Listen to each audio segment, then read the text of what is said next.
Olá, eu sou a professora Verônica e hoje a gente vai estudar um pouco de o que é e como estudar anatomia, né? Então a gente já começa com a definição de anatomia e eu acho essa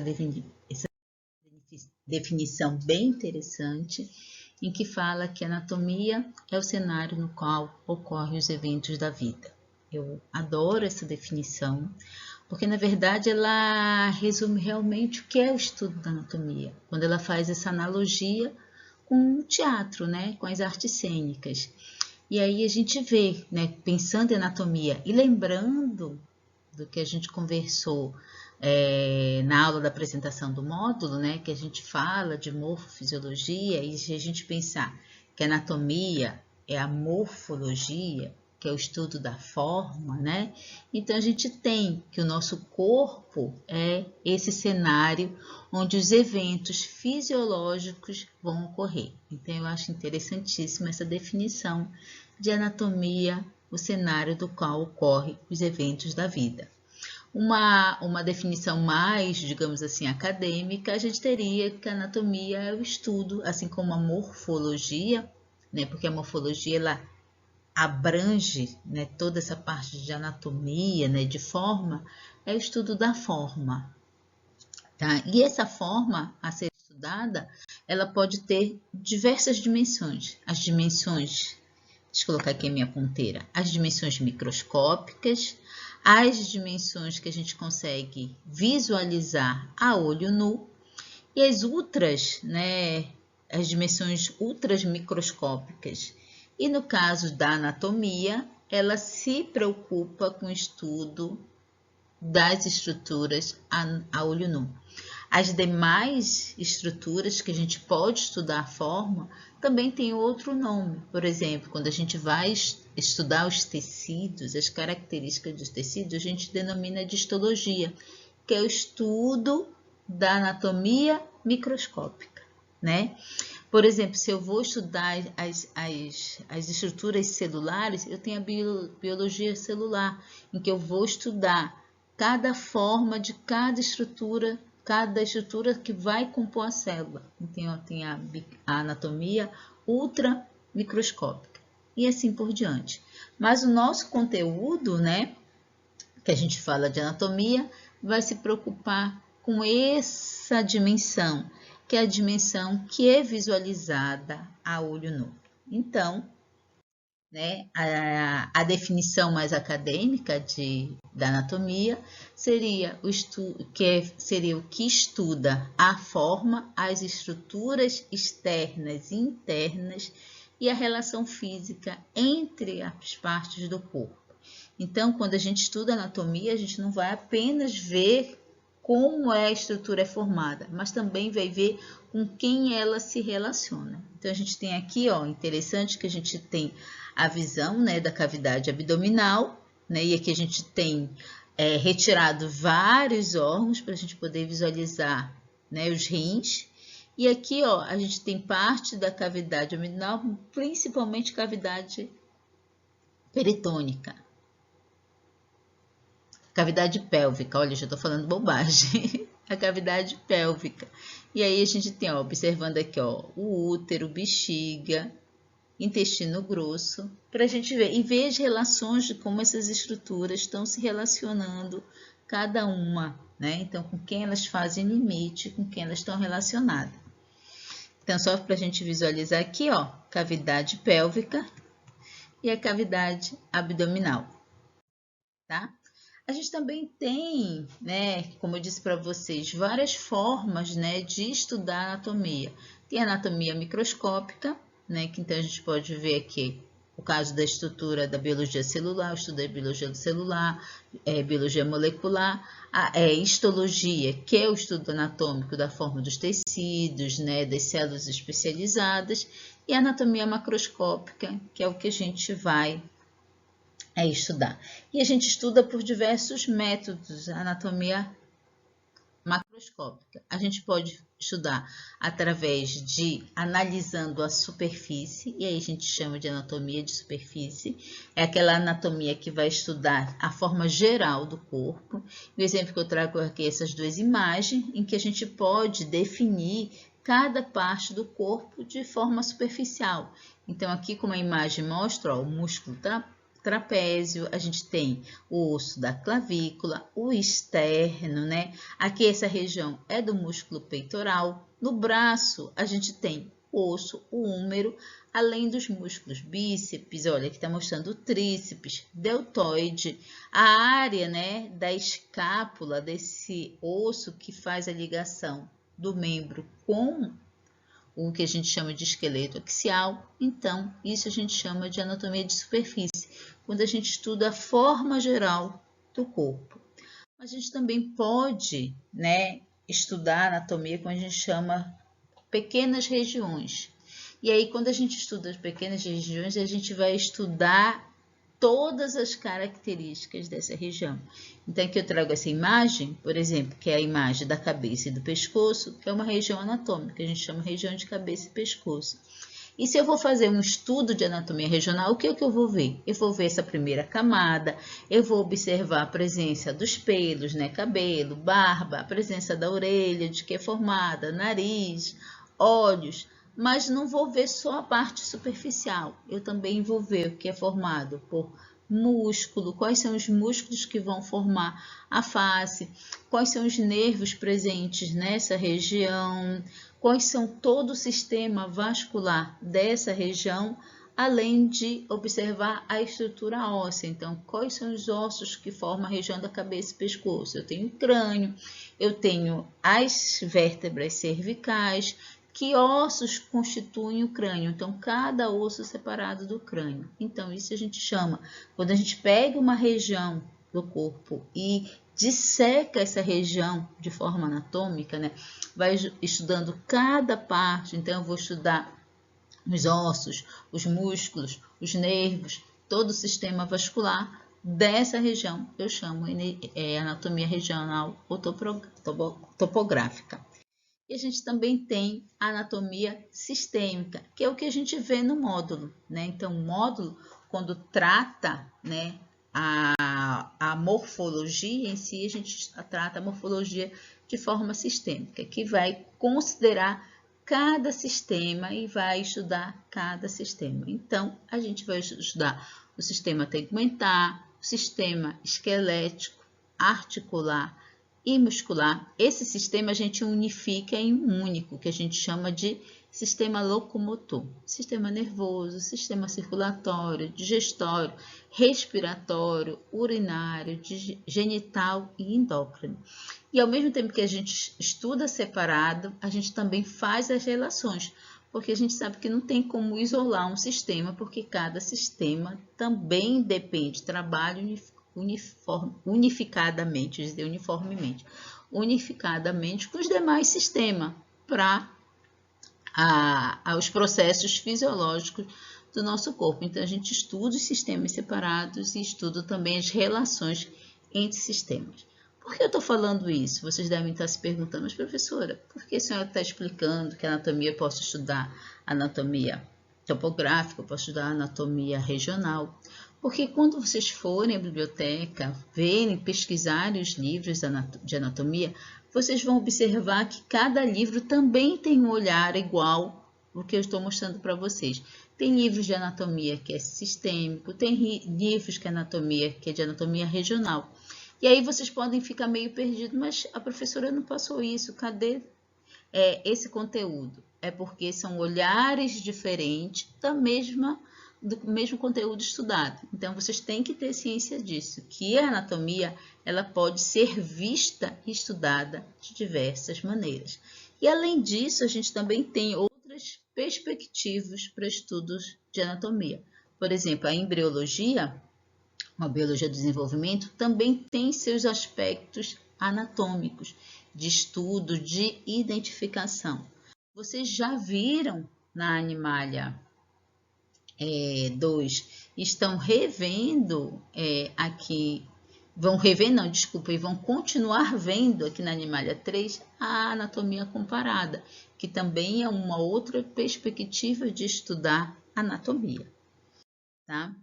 E aí já que a gente está falando de estudos de anatomia, a gente tem que observar e entender alguns conceitos que são importantes para esse estudo. Então, o primeiro conceito que a gente vai ver é o conceito que a gente denomina de normalidade dentro da anatomia. A normalidade dentro da anatomia, ela se refere especificamente a um dado estatístico, a um padrão apresentado numa determinada população. Então, o que é normal dentro da anatomia? É aquilo que é em maior número encontrado naquela população. Isso que é considerado normal. Como é que eu vou exemplificar isso do normal anatômico? Eu adoro observar essa imagem aqui que vocês estão vendo, que é a imagem do relevo. Olha só, a gente tem áreas de montanhas, a gente tem áreas de planalto e planície. E a gente sabe que nesse relevo existem populações morando aí, populações submetidas a diversas, eu ia dizer estresse, também diversos estresses, mas diversas características de cada região, né?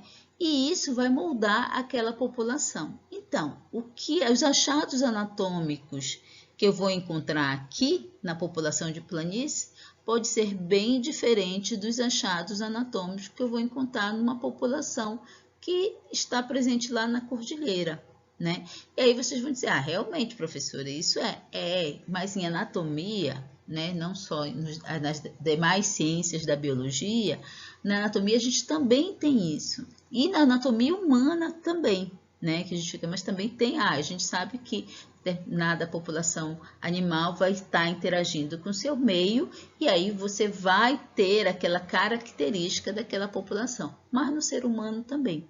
Um exemplo que eu gosto de utilizar é o hematócrito, que é a porcentagem de hemácia, né, presente na população humana. Se a gente for analisar o hematócrito das populações que moram no nível do mar e comparar com o hematócrito das populações originárias, né, da Cordilheira dos Andes, das populações andinas, a gente vai ver que existe diferença nessa porcentagem de hemácia e existe também diferença na característica da hemoglobina, né? E a gente sabe por que existe, por causa da quantidade de oxigênio presente.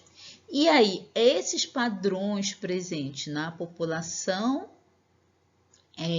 de planície, do nível do mar, é o padrão normal para aquela população. E os padrões que é observado aqui nas populações andinas também é o normal. Se eu acho valores diferentes, né, por exemplo, se eu acho valores da população de planície na população andina, eu vou ver que não está dentro do padrão, então não está dentro do normal. Então, deu para entender o que seria o conceito de normal dentro da anatomia. Ele é puramente voltado por um dado estatístico e está relacionado diretamente com o que é o padrão para aquela população num determinado ambiente, tá? Mas além disso, a gente tem outros conceitos, aquilo que foge do padrão, né? Então, dentro dos conceitos que fogem do padrão, a gente tem as anomalias. O que são as anomalias? São alterações, né, morfológicas que diferem desse padrão, mas trazem um certo prejuízo. Então, não é algo que vai passar desapercebido na população. Ela vai trazer um prejuízo, mas permite a vida. Então, a gente diz que é uma anomalia. A gente tem algumas alterações que simplesmente diferem e traz um prejuízo que é incompatível à vida. Quando você tem uma alteração que não leva a compatibilidade à vida, a gente denomina dentro da anatomia de monstruosidade. Então, por exemplo, a gente tem como exemplo de anomalia a fenda palatina.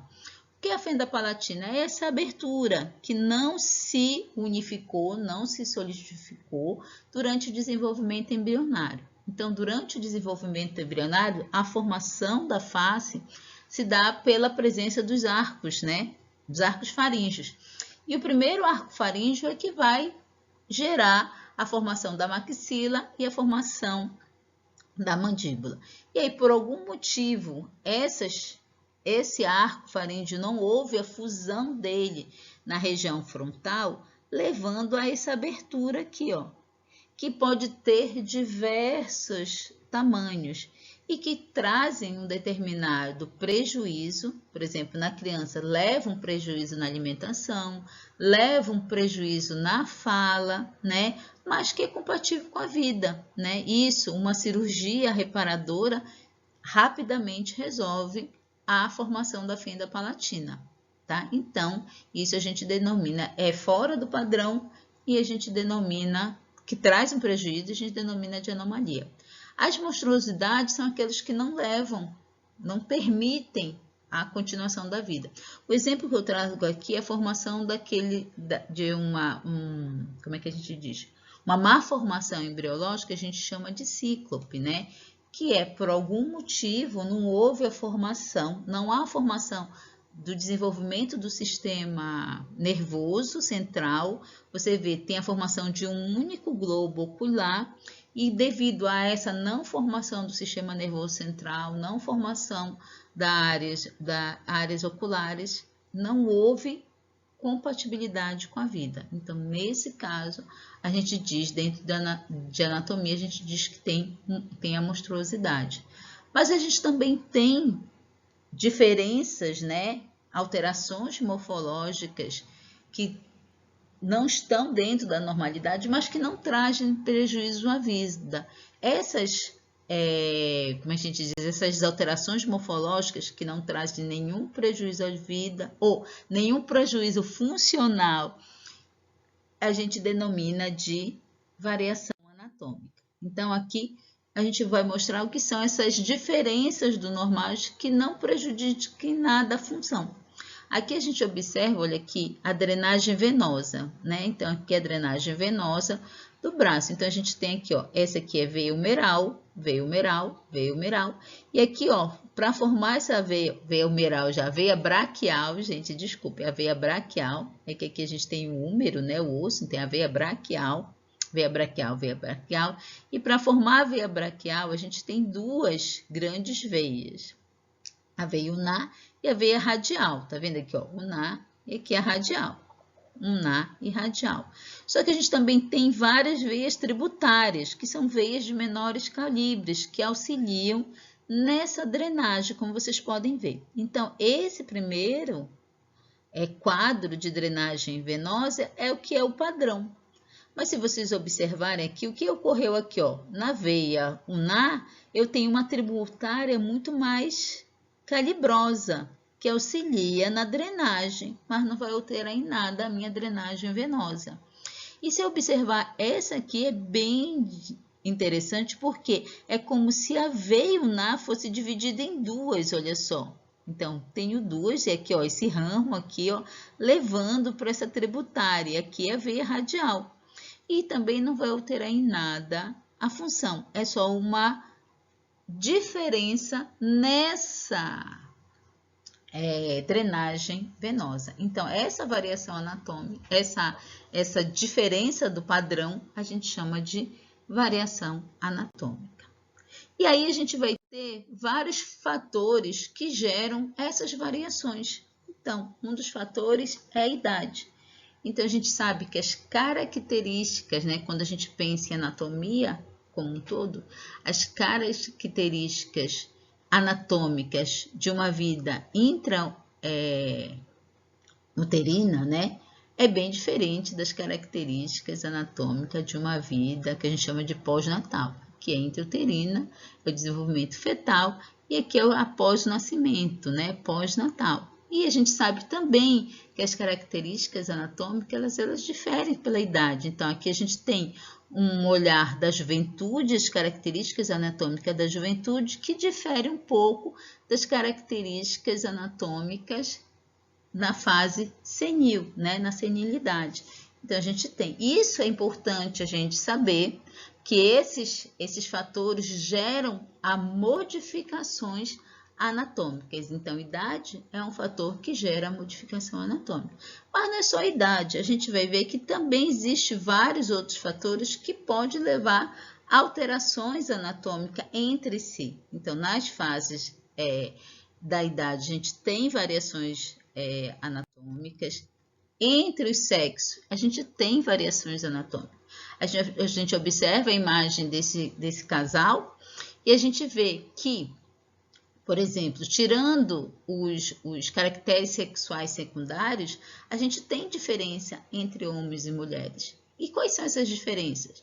Diferença na distribuição de pelos, diferença na quantidade de massa muscular, diferença na distribuição de gordura, tudo isso tem diferença entre homens e mulheres. Também nos grupos étnicos a gente também tem diferença, né? Tirando a tonalidade da pele, né? Porque é o que a gente logo observa, né? A tonalidade da pele, mas a gente tem diferença entre também distribuição de glândulas sudoríparas e glândulas sebáceas, características de pelos, né? Observa diferença também, né, na pigmentação, diferença na densidade, né, óssea de cada um grupo étnico, a gente tem essa diferença nas medidas morfométricas também. A gente também tem uma diferença dentro dos biótipos, né? Então, a gente tem pessoas que têm características que a gente chama de longilíneos, né? Que a gente chama de ectomorfo, né? Que são pessoas que são extremamente magras e altas, né? Então, são longilíneas, né? Então, é o que a gente chama o magro e alto, né? A gente tem também pessoas, como alguns me conhecem, outros ainda vão me conhecer, né? Eu vou dizer que é esse aqui, que é o endomorfo, né? Que é parecido, que eu estou dentro desse grupo, que são pessoas gordinhas e baixinhas, né? Igualzinho a mim, então eu tenho 1,5 m, né? E já nem vou dizer meu peso, que eu já passei muito, né? Do peso que seria permitido para minha altura. Então, as pessoas gordinhas e baixinhas, como eu, estão dentro dessa característica que a gente chama de brevilíneos ou endomorfos. E tem pessoas que estão entre, né, esses dois biótipos, né, do ectomorfo e do endomorfo, que é o mesomorfo, né? Então, estão entre eles, tá? Então, a gente tem também esse tipo de variação. E também a gente tem que, no estudo de anatomia, a gente também tem que lembrar dos princípios gerais que levam à construção corpórea, né? Que também é obedecido na construção do corpo humano. Então, um dos princípios é a antimeria, que é o princípio pelo qual o corpo humano é formado por duas partes simétricas, que a gente chama de simetria bilateral, formando dois antímeros. Esses antímeros é o antímero direito e o antímero esquerdo. Então, a gente tem aqui o corpo humano com seus dois antímeros. A gente também tem outro princípio geral da metameria, que é o princípio que o corpo humano é construído por várias peças sobrepostas longitudinalmente, formando, né, que podem ser separadas por planos transversais, formando os metâmeros, e aí a gente tem o exemplo clássico, né? Olha, a coluna vertebral formando de cada peça assim, encaixando, e a paquimeria, que é o princípio pelo qual o corpo, né? E no caso a gente está falando aqui, já que a gente está falando de anatomia humana, o corpo humano é formado por dois grandes tubos, um tubo neuronal dorsal e um tubo visceral ventral. Então, isso faz parte desse princípio geral da formação do corpo humano. Além disso, a gente tem a estratificação, que isso é bem interessante, que é o princípio pelo qual o corpo humano é construído por camadas sobrepostas, né? Então, aqui, nesse corte transversal, a gente pode observar as camadas. A gente tem a camada da pele, a camada subcutânea e as camadas musculares. Aqui no centro a gente tem o osso e a gente observa as camadas, né, musculares em volta, né? Então a gente tem uma camada profunda, uma camada média, uma camada superficial. Como a gente vê nessa imagem, então a gente observa, ó, essa imagem do rosto em que a pele foi dissecada e a gente consegue observar a camada mais superficial da musculatura da face. Em outra imagem, a gente tem a musculatura da face, mas a gente já observa que houve uma dissecação, já foi retirada, né, parte das membranas e alguns músculos foram removidos para a gente observar a camada mais profunda, né, dessa musculatura aqui. Então, a gente tem essa característica de formação de camada. Outro conceito que é importante de vocês saberem é o conceito da cavidade do corpo, né? Então, o corpo é formado por algumas cavidades. E essas cavidades a gente chama de celoma. Então, a gente tem dois grandes celomas, que é a cavidade torácica e a cavidade abdominopélvica, tá? A cavidade torácica, né? Ela é dividida em algumas outras cavidades que a gente vai ver, como a cavidade pleural, a cavidade pericárdia, e a gente ainda tem um espaço que a gente denomina, que está bem no meio, que é o espaço mediastínico. A cavidade pericárdia é onde está localizado o coração, que é envolto por uma membrana, que é o pericárdio. A cavidade pleural é onde está a presença dos pulmões, que também tem uma membrana separando, que a gente tem a pleura. E bem entre os dois pulmões a gente tem a região mediastínica, formando também uma cavidade. Tudo isso é cavidade torácica. Já a cavidade abdominopélvica, ela é formada por duas, a cavidade abdominal e a cavidade pélvica. E aí, olha só, a gente tem essa imagem que eu acho bem interessante, mostrando, né, os limites dessa cavidade. Então, a gente tem a cavidade torácica, aqui, ó, tá vendo? A cavidade pericárdia, onde vai estar localizado o coração. A gente tem duas cavidades pleurais, ó, onde vai estar localizados os pulmões, ó, cada pulmão. E aqui no meio, tá vendo essa região bem aqui no meio, formada a região mediastínica. Aqui a gente tem a cavidade abdominopélvica, a grande cavidade abdominal, e aqui, ó, separado por membranas e musculatura, a gente tem a cavidade pélvica. Aqui, ó, na vista lateral ou longitudinal, a gente consegue também delimitar benzinho a região pélvica ou a cavidade pélvica. E aqui a gente pode dar uma olhada, né, para cada uma dessas cavidades, as estruturas presentes, né? Então, aqui a gente tem a cavidade torácica, em que a gente observa, olha, a presença dos pulmões aqui, a presença do coração, né? E é legal que a gente pode ver várias dessas características, né? As características da a estratificação do corpo, né? Então, formado por estratos, ó, a gente consegue visualizar. Aqui a gente tem a cavidade abdominal, tá? Então, a cavidade abdominal, olha, a gente tem intestino, aqui o fígado, estômago. Então, a gente tem aqui várias características. O baço tá bem aqui, né? E aqui, ó, aqui é a cavidade, ó, bem aqui, a cavidade pélvica. Então, a gente tem aqui, ó, a bexiga, aqui é os ossos, né, do quadril, aqui é o fêmur, aqui é o osso do quadril, isso aqui é o reto. E aqui, ó, mais um exemplo, isso aqui é mas aqui uma imagem da peça, né, cavidade torácica, para a gente observar, olha. E os limites, ó, o coração, né, a cavidade pericárdica, incluindo o coração dentro da cavidade, ó, cavidade pleural, aqui é a presença dos pulmões, né, então a gente consegue bem visualizar, tá?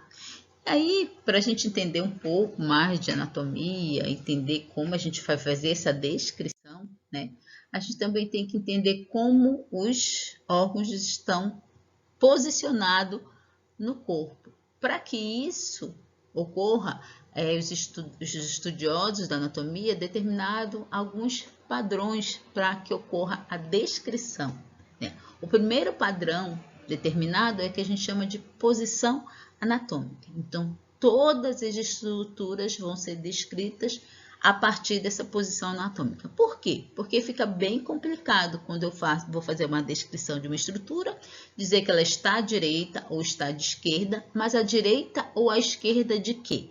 Para não haver essa confusão em que eu chamo a direita porque eu estava considerando a minha direita, alguns outros autores dizem que está à esquerda porque estão considerando a esquerda da peça, né, da estrutura a ser estudada. Então, a gente tem a padronização com a posição anatômica. Então, aqui a gente tem a posição anatômica e a partir dessa posição anatômica, todas as descrições do corpo humano foram feitas. Então, o que é a posição anatômica? A estrutura ela pode estar, a descrição sempre ela é em pé, né? Então ela vai estar em pé. Então, se vocês olharem, olha, a planta do pé vai estar voltada para o solo, mas também ela pode estar deitado. Quando ela estiver deitada, a descrição é a partir do que a gente chama da posição decúbito dorsal. Decúbito dorsal é quando está deitado de costa. Então, é isso que é a posição anatômica, em pé ou em decúbito dorsal. E aí, sempre a face tem que estar voltada para frente, com o olhar direcionado ao horizonte, tá? A gente vai ter os membros superiores tendidos e aplicados ao tronco, com a palma da mão voltada para frente, ok? Os membros inferiores unidos e as pontas dos pés dirigidas para frente. Lembra que isso aqui, essa posição está relacionada com o meu organismo em pé. Então, a posição anatômica sempre é essa, tá? Vocês vão também ver a professora, mas ela não pode ser descrita, sim, descrita deitada, mas sempre decúbito dorsal, sempre com essas características. Face voltada para frente, membros superiores estendidos aplicado ao tronco, com as palmas da mão voltadas para frente e membros inferiores unidos com as pontas dos pés dirigidas para frente, tá? Além da posição anatômica, para determinar a localização, os anatomistas determinaram o que a gente chama de planos anatômicos. São planos que vão delimitar o corpo, né? São planos imaginários que vão delimitar o corpo. Isso nos auxilia a dar direcionamentos nos estudos anatômicos. Então, a gente tem um plano ventral, um plano dorsal, planos laterais, plano superior ou cranial, plano inferior ou podálico. Então, vamos tentar visualizar esses planos, tá? Então, o que seria o plano ventral? É esse plano imaginário que tangencia, né? Que toca, né? A nossa região da frente, a nossa região ventral. Então, aqui a gente tem um plano ventral. A gente tem um plano dorsal, né? Ele vai estar tangenciando a região das costas, o nosso dorso. Os planos laterais vão estar tangenciando a lateral do nosso corpo, a lateral esquerda, a lateral direita. Aqui a gente tem o plano cranial, que vai estar tangenciando aqui, bem a região, né, de cima, bem a região cranial, né, que a gente chama, tocando o crânio, a parte superior do crânio, e o plano inferior podálico, que vai estar voltado exatamente para a planta do pé, né? Além desses planos, a gente vai ter também as regiões de cortes. Por quê? Porque a estrutura a ser estudada, elas precisam ser o quê? Seccionada para a gente poder visualizar.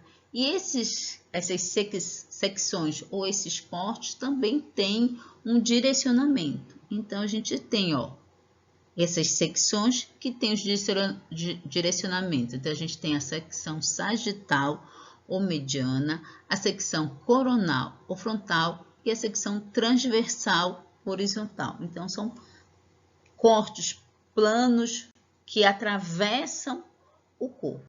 Na secção, a primeira secção que a gente vai ver é a secção sagital. Então, é um corte, um plano de corte que atravessa bem na região mediana e longitudinal esse organismo, dividindo o corpo em duas metades. Essas metades a gente consegue visualizar a metade direita e a metade esquerda. E é interessante que ela tem como é que a gente diz? Um direcionamento. Ela tem como é que eu esqueci o termo que a gente utiliza. Depois eu vou lembrar e falo para vocês em que ela é usada para fazer, não é em qualquer direção, direcionamento. Então, ela tem um ponto de referência, era essa palavra que eu queria lembrar, um ponto de referência. E o ponto de referência para que ocorra esse plano sagital, para que divida o nosso corpo em duas metades iguais, né? É a que a gente chama da sutura sagital. Essa sutura sagital é a articulação, encontro de dois ossos, né? A articulação que a gente tem no crânio, bem no meio do crânio. Então, a gente vai observar que existe uma linha, né? Aqui, esse é um crânio de criança em que a sutura ainda não está fechada. Mas no nosso crânio, os crânios de adulto, a sutura já está fechada, essa articulação está fechada. E só para a gente mostrar, ó, a direção. Então, ela bem aqui, ó. E ela divide exatamente, se a gente passar um corte nessa direção da sutura sagital, ela vai dividir exatamente esse corpo em duas metades iguais, a direita e a esquerda. Então, só para a gente ver aqui, ó, a localização da sutura sagital. O próximo plano de corte é o frontal, que divide também o nosso organismo em duas partes, né? E essas partes eu vou ter uma parte anterior, ou a ventral, e uma parte posterior, no caso, a dorsal. Tá? Então, só para a gente ver. Então, vai dividir o organismo também em duas metades iguais, em que eu vou ter, ó, a região ventral, a parte ventral e a parte dorsal. Para esse corte também tem um ponto de referência, que a gente chama da sutura coronal. Eu vou até voltar o slide. Eu acho que ele não gostou de voltar, não consegui voltar. Não vou conseguir voltar, gente, mas é exatamente onde vai passar, é na sutura coronal, onde passa esse plano de corte e consegue dividir exatamente o nosso organismo em uma região anterior, né? Que é a região ventral, e a região posterior, que é a região dorsal. E a gente também tem os cortes que a gente diz transversais, que vai dividir, vai passar exatamente no meio do corpo e vai dividir o nosso corpo numa porção superior e numa porção inferior. Aonde é localizado? Qual é o ponto de referência? O ponto de referência é bem no nosso umbigo.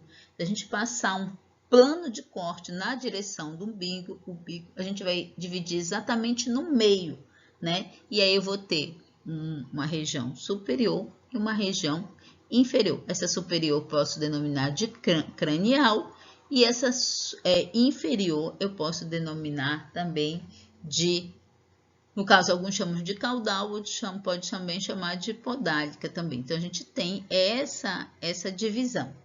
E aí, para a gente ver que não é só no corpo humano, eu tenho aqui também um outro organismo, em que mostra que é a presença desses mesmos planos. Então, eu tenho aqui, ó, o plano sagital, né, secção sagital, e vou dividir esse organismo em direito e esquerdo. O frontal, em que eu vou dividir esse organismo em ventral, ó, tá vendo? Duas partes iguais, em que eu tenho a ventral e a dorsal, e também tenho a transversal, como vocês podem ver, que vou dividir esse organismo em anterior e posterior. Tá? E isso é bem interessante, tanto para que a gente possa observar as estruturas a serem identificadas, analisadas em anatomia, como também histologia. Eu gosto muito dessa imagem, que eu vou mostrar para vocês, que é a imagem, vocês podem até fazer em casa, que é a imagem da laranja. Eu adoro essa imagem, porque ela mostra muito bem do que a gente está falando, né? Nesse caso, a laranja não dá para comparar com o corpo humano, né? Porque a laranja não tem uma simetria, né, bilateral. Eu acho que a laranja deve ter uma simetria radial, né? Olhando por aqui, né? Mas ela serve para a gente entender que, dependendo do corte que a gente vai fazer, a gente vai ver imagem diferenciada da mesma estrutura. Olha só que interessante, eu tenho a laranja e se vocês observarem essas linhas aqui, ela foi cortada de várias formas e em várias regiões. Então, tem aqui, ó, como se eu mostrasse o corte sagital, que é um corte longitudinal. Eu tenho aqui, ó, o corte transversal, né? E tem vários cortes paralelos do transversal, ó, só para a gente ver. Ainda tem um corte oblíquo, que é aquele corte inclinado. Quando eu corto e olho, o que eu vou ver na laranja, um sagital, eu vou ver exatamente essa estrutura, mostrando aqui, ó, a formação de cada gomo. No transversal, laranja redondinho, ó, eu vou ver a divisão, né? Eu vou ver a estrutura como um todo e a divisão de todos os gomos presentes. E dependendo, ó, o oblíquo, em como é que estaria a direção, e dependendo do corte, ó, tá vendo? Em que região, eu vou vendo diferentes características, diferentes faces da mesma estrutura. Tá, mas por que a professora está levando isso? Porque isso é importante para estudo de anatomia. Eu sempre falo para os meus alunos, quando a gente estuda anatomia, a gente tem que ter uma memória muito boa para poder fazer as relações. Então, eu observo uma peça, eu vou dizer, ah, essa peça está em corte sagital, essa peça está em corte longitudinal. E aí eu sei quais estruturas eu posso observar nessa peça. Tanto macro quanto micro. Então, vamos dar uma olhada no macro. Ó, a primeira imagem que eu mostro para vocês é o encéfalo. Então, aqui o encéfalo, tá? Vocês estão observando, né? E aí, eu tenho nesse encéfalo, eu tenho um corte no plano sagital. E que estruturas eu estou observando? Então, olha só, o encéfalo, ele é composto pelos hemisférios cerebrais, é esse aqui, ó, como vocês estão vendo. Ele tem uma área que liga os dois hemisférios cerebrais, que é o corpo caloso, que é isso aqui, ó, onde está passando bem aqui a ponteira. Além disso, eu tenho uma estrutura que vai ligar o encéfalo, né, uma porção do encéfalo que se liga à medula. Essa estrutura eu chamo de tronco encefálico, que é essa aqui, ó. Daqui em diante, depois eu tenho a medula nervosa, a medula vertebral, né, que vai estar lá nas vértebras. E tem a região aqui mais posterior, que eu chamo de cerebelo. Tá? Tem outras regiões aqui interna, que é o de encéfalo, que a gente vai ver com os conteúdos de sistemas, mas só para a gente ter noção. Então, aqui está o encéfalo, tá vendo? Ó, hemisférios cerebrais, corpo caloso, né? Essa área bem daqui quase não está vendo, a gente chama de ventrículo cerebral, que é um espaço que tem presente no encéfalo, área de diencéfalo, ó, tronco encefálico e cerebelo. Então, essa é a característica do encéfalo num corte o quê? Sagital. É aquele corte, sabe, que divide em duas metades. Mas se eu mudar o corte, fizer um corte frontal, como está observando, olha o que eu vou ver. É o mesmo encéfalo, agora com outro olhar. E aí eu vou observar a presença dos hemisférios cerebrais, ó, tá vendo? Um hemisfério cerebral aqui, onde está passando a ponteira, e o outro hemisfério cerebral. Também eu consigo observar a região de corpo caloso, ó, aqui eu vejo, ó, que é essa estrutura que liga os dois hemisférios cerebrais. Vou observar a região de ventrículo, que é o espaço, ó, que tem aqui, ó. Então, deixa só para vocês mostrar para vocês. Esse é o hemisfério cerebral, esse é o hemisfério cerebral. Esse aqui é o corpo caloso, esse é o corpo caloso. Aqui dentro, quase não dá para ver. Vai estar o ventrículo e aqui, ó, eu observo a área de ventrículo, ó, tá bem aqui, ó, onde está em cima da ponteira. Tá? E aqui, ó, eu tenho a área de diencéfalo e tronco encefálico. Olha aqui, bem aqui eu vou ter, ó, bem aqui, a área de diencéfalo e aqui quase não dá, porque dependendo da região do corte, eu poderia ver a área de tronco encefálico. Isso aqui é a visão da estrutura anatômica num plano frontal. E aqui, num plano transversal, olha como foi feito o corte. E aí eu vou ver, o que eu vou ver? Os hemisférios cerebrais, ó, hemisférios cerebrais, região do corpo caloso, ó, região do corpo caloso, ventrículo cerebral, ó, ventrículo cerebral, né, ó, dos ventrículos, região aqui, ó, do diencéfalo. Não dá para ver mais nada, porque dependendo da altura que eu vou ver, não vou ver a área de tronco encefálico, não estou vendo a área de cerebelo, mas eu consigo ver a estrutura. E olha o quanto mudou, né, para cada corte, né? Então, você vai observar que a gente tem, né, diferenças. E aí, se a gente tivesse presencialmente, eu ia fazer a pergunta para vocês, qual é o plano que divide o encéfalo em lados esquerdo e direito, em lados iguais, esquerdo e direito. É o sagital, já avisando para vocês. Então, a gente está vendo que, então, dependendo do corte, a gente tem essas características, né, anatômica também. Então, a gente tem que ter esse olhar, a gente tem que ter uma boa memória, entender esse olhar anatômico. E aí eu vou mostrar para vocês que não é só em anatomia. Quando a gente fala também em histologia, que eu falo anatomia, porque anatomia é o estudo macroscópico, né? Mas histologia é anatomia microscópica. A gente também tem que ter essa noção. Então, eu vou usar exemplo aqui, por exemplo, do rim. Então, eu vou pegar essa imagem. Se vocês quiserem, vocês podem ir atrás desse vídeo, é bem interessante, mostra o funcionamento do rim. E a gente vai olhar aqui o rim macroscopicamente, ó, tá vendo aqui a localização do rim macroscopicamente? Eu vou seccionar esse rim e aí eu vou ver as estruturas do rim seccionado, rim em corte. E olha que eu fiz um corte sagital, só para vocês verem. E aí observa as regiões, tá vendo? Ó, eu tenho uma região superficial, que eu chamo de córtex, tem uma região mais interna, que eu chamo da medula do rim. E aí eu vou ver as estruturas mais... como é que eu vou dizer? Vou dissecar mais ainda para ver a estrutura morfofuncional do rim, onde está ocorrendo o processo, né, de filtração do sangue, que é na área do lóbulo renal. Então, aqui, ó, a gente está vendo a área de glomérulo renal, tá vendo o glomérulo renal? É aqui que vai ocorrer o filtrado, e esse filtrado vai passar por todas essas regiões de tubo até chegar aqui para formar a urina. Então, eu vou olhar especificamente na área do filtrado, que é o glomérulo renal, né? Que é ele que vai fazer o primeiro filtrado, né, sanguíneo. Então, tá aqui, ó, glomérulo renal. O que é formado o glomérulo renal? Olha, é formado por essa cápsula, vocês estão vendo aqui, por células que vão auxiliar esse filtrado, isso é em formato 3D, tá? E aí a gente tem aqui toda uma rede capilar. Então, a gente tá vendo, ó, uma arteríola que se capilarizou e a gente tem aqui uma saída dessa arteríola. E nessa rede capilar é que vai ocorrer o processo de filtração.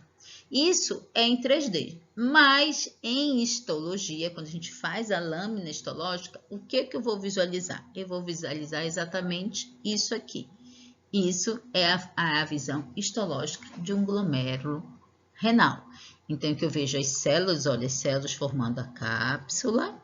Eu tenho aqui, ó, as células dos capilares, esses aqui são os capilares, e as outras células, né, que vão formar, que vão ajudar, que a gente chama de podócito, que vão ajudar nesse filtrado do sangue. Por que eu estou mostrando essa imagem para vocês? Porque vocês viram que a nossa estrutura era em formato em 3D. Mas quando a gente for olhar no microscópio, a gente vai olhar uma imagem que é 3D em 2 dimensões. Então, é isso que vocês vão visualizar. E a gente tem que lembrar, como ela é uma estrutura 3D, que dependendo do corte, olha aí onde eu quero chegar, o corte da secção que vai ocorrer, essa estrutura, eu posso ver aquela mesma estrutura que é o glomérulo renal, dessa forma, que é o que eu gostaria de estar vendo, mas eu posso também ver dessa forma, posso ver dessa forma, posso ver dessa forma. Por quê? Porque vai depender aonde ocorreu o corte. É aquela mesmo que a gente falou, que a gente viu, né, anteriormente na estrutura macroscópica, porque a gente está vendo nas estruturas microscópicas. Então, isso é importante a gente ter essa noção de como é feito o corte, que corte de secção, tá? Além disso, a gente também tem que ter um pouco da noção das direções anatômicas, né? Para a gente não dizer onde é que fica o rim, ele fica bem ali, mas onde é bem ali? Então, a gente tem a denominação do bem ali, né? Dentro da anatomia. Então, aqui, ó, só para vocês verem quais são os termos que a gente usa na anatomia. Então, a gente tem o termo anterior, que se refere a tudo que está à frente, adiante. Ventral, tudo que está voltado à superfície do ventre. Posterior, tudo que está para trás ou voltado por dorso. Dorsal, tudo que está no dorso. Cranial, tudo que está na direção do crânio, é o mesmo que o cefálico. Superior, tudo que está acima o nível. Caudal, tudo que está em direção à cauda. E no caso do ser humano, o cóccix. Inferior, tudo que está abaixo o nível. Isso é interessante, esse termo. Medial, tudo que está na linha mediana. Vocês lembram do termo mediastino? A gente usou lá nos primeiros slides. O mediastino é exatamente a região medial, é que está bem no meio do nosso corpo, a linha mediana. E lateral, tudo que se afasta dessa linha mediana, né? Então, a gente tem o lateral. Proximal, tudo que está próximo à base fixa. A gente usa muito esse termo de proximal e distal para as articulações dos membros. Por quê? Porque a gente sempre tem uma articulação que está mais próxima e uma articulação que está mais distante. A mais próxima é a proximal, tudo que está próximo a essa base fixa, e a mais distante é a distal, que está mais distante dessa base fixa. Superficial é relativo à próxima superfície no corpo e profundo é relativo que está mais profundo. Por que eu estou usando isso? Lembra que a gente disse que o nosso corpo humano era formado por camadas? Então, a gente tem a camada superficial, a que está mais próxima à superfície do corpo, e a camada mais profunda, que está mais voltada para dentro, está mais perto, por exemplo, no membro dos ossos, que é mais o quê? Mais interno, tá? Então, esses são os termos de direção anatômica. Além disso, a gente também tem que falar sobre a nomenclatura que é dada para essas regiões. Então, lembrando que, geralmente, tirando algumas exceções, a cada estrutura anatômica é designada apenas por um único termo. Então, por exemplo, a gente tem o osso ulnar, o húmero, o osso rádio, o osso fêmur. Então, a gente vai ver que sempre a gente vai ser denominado estômago, né? Por um único termo. Claro que a gente tem alguns outros que a gente tem dois termos, né? Como intestino, aí já tem, porque como são vários intestinos, eu tenho intestino delgado, eu tenho intestino grosso, mas se a gente for separar as partes do intestino, eu tenho o duodeno, jejum e hígado. Eu não estou lembrando um termo exatamente duplo, mas quando eu lembrar, eu falo para vocês, tá? Tanto é como diz, raras as exceções, são bem exceções que a gente utiliza nome duplo. Cada termo deve estar em latim na lista oficial. Então, a lista oficial, ela fica lá na Alemanha, né? Que é a Sociedade de Anatomia, né? Mas os anatomistas de cada país têm a permissão de traduzir para a sua língua oficial. Isso auxilia no estudo. Então, quando eu vou fazer um estudo anatômico, se eu vejo uma estrutura diferenciada, eu vou dar um nome em latim dessa estrutura, mas para os estudos eu posso traduzir esse nome para a minha língua oficial, tá?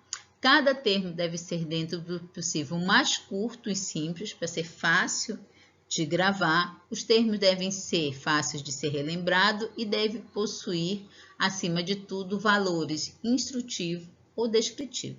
Por exemplo, eu tenho o fêmur e tenho a artéria femoral, eu tenho a veia femoral. Por quê? Porque eu já faço a associação que esses vasos sanguíneos estão próximos do fêmur. Eu tenho, lembra que eu falei? A gente tem aquela drenagem venosa, então que eu tenho a veia braquial, veia ulnar, veia radial, que são estruturas que estão diretamente associadas àquela região. Então, eu já sei a localização. Então, eles têm que ser instrutivos e descritivos.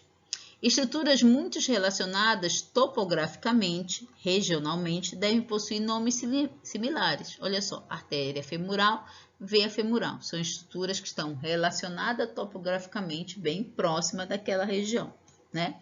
Os adjetivos diferenciais devem ser geralmente oposto, maior, menor, superficial e profundo. A gente tem o músculo, por exemplo, o músculo peitoral maior, músculo peitoral menor, tá?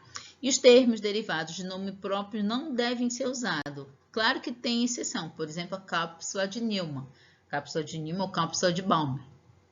Existe isso? Existe, mas geralmente a gente não tem com nome próprio para as terminologias ou para as estruturas anatômicas.